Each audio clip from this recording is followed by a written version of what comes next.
Hi, I'm Tim Sales. How do you determine what is valuable information? Do all authors have the same value to you? Well, of course the answer is no. Everyone knows the answer is no. But if you were to ask people, what method do you use to determine if what you read or hear is valuable or not? You'll get some pretty goofy answers. I had a lady actually tell me that she determines the validity of what she reads based on whether the information is balanced. Meaning if the author gives credit to both sides of an argument, then she believes that content to be true and valuable. That's pretty goofy because based on her belief, if someone is absolutely certain about their subject, she doesn't trust or value it. Another person claimed that it depends if the website or presenter looked professional. That too is goofy and can lead one down many wrong paths. My former profession was underwater bomb squad. The information we operated on meant life or death. I learned there how to place the correct value on what I read or heard. My desire here with this short clip is to share with you how to determine whose advice to take. The very first thing you need to determine from any author you're reading or listening to is whether you're hearing their belief on the subject or is what you're hearing provable fact. I'm saddened at how people will read a person's belief on a subject and forever operate their life as if the author gave them provable information. I remember a history professor giving the class his religious beliefs as if it was factual. The sad part is there were people who took that professor's belief mostly because he appeared to be an authority to all of us. But the information he gave us on religion was his beliefs only, none of which was provable. That being said, you have to be very careful in reading or listening to statements of so-called facts that mislead you.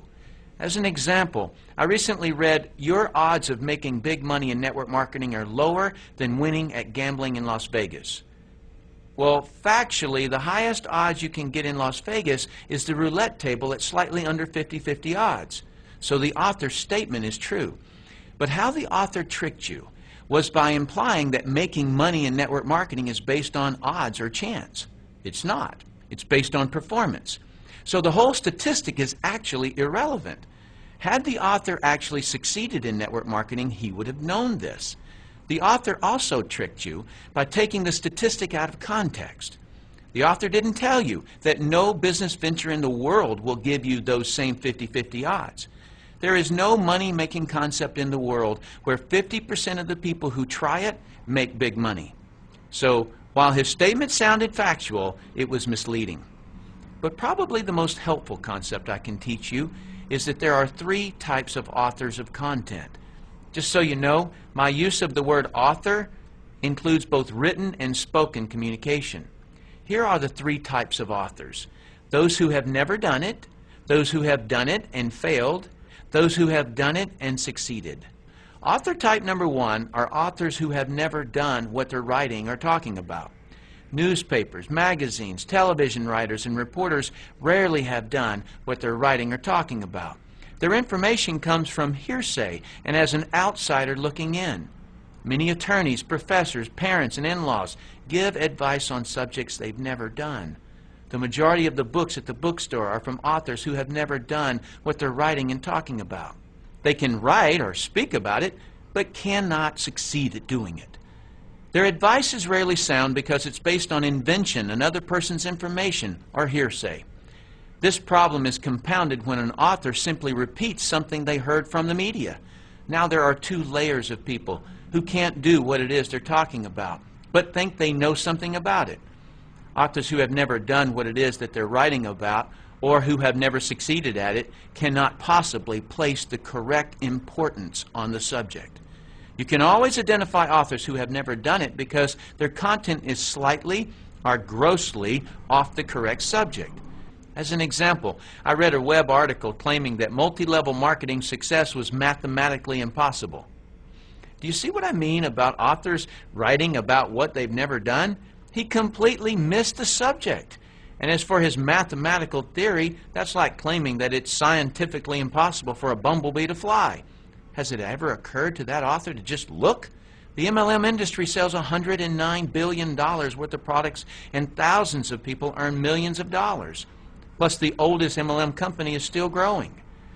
Author type number 2 are authors who have failed at what they're writing or talking about. When someone has failed at what they write or talk about, it is common for them to be critical of the subject and those who do it. When someone is critical of something, they are inclined to find fault with it. Why? Because something about the subject is a complete mystery to them, and they feel inadequate.